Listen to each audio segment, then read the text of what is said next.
তুরস্কের মধ্যাঞ্চলের দিগন্ত জোড়া ফসলি মাঠ এখন যেন এক যুদ্ধের ক্ষতবিক্ষত রণক্ষেত্র। সেখানে শান্ত মাটির বুক চিরে হঠাৎ করেই জেগে উঠেছে দানবীয় সব ভূগর্ভস্থ ধস।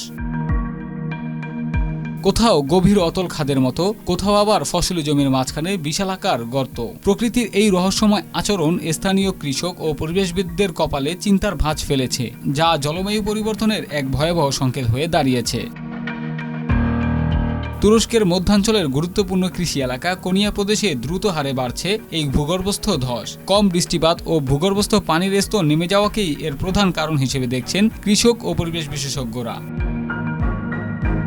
কারাপিনার এলাকায় ভুট্টা ও গমের ক্ষেত জুড়ে অসংখ্য বড় বড় গর্ত দেখা যাচ্ছে। কোথাও কোথাও একটি মাত্র ক্ষেতেই 10টির বেশি সিঙ্কহোল তৈরি হয়েছে। পাহাড়ি অঞ্চলের অনেক প্রাচীন পানি ভরা গর্তও এখন প্রায় শুকিয়ে গেছে। কোনিয়া টেকনিক্যাল বিশ্ববিদ্যালয়ের ভূতত্ত্বের এক অধ্যাপক জানিয়েছেন, কোনিয়ার অববাহিকায় এখন পর্যন্ত প্রায় 700টি সিঙ্কহোল শনাক্ত করা হয়েছে, যা আগের তুলনায় অনেক দ্রুত গতিতে বাড়ছে। জলবায়ু পরিবর্তন ও দীর্ঘমেয়াদী খরাই এর মূল কারণ। আগে যেখানে বছরে ভূগর্ভস্থ পানির স্তর আধা মিটার কমত, এখন তা 4 থেকে 5 মিটার পর্যন্ত নেমে যাচ্ছে। এদিকে পানির সংকটে কৃষকরা বাধ্য হয়ে আরও বেশি কূপ খনন করছেন। এতে পরিস্থিতি আরও ভয়াবহ হচ্ছে। এখনও কোনো প্রাণহানির ঘটনা না ঘটলেও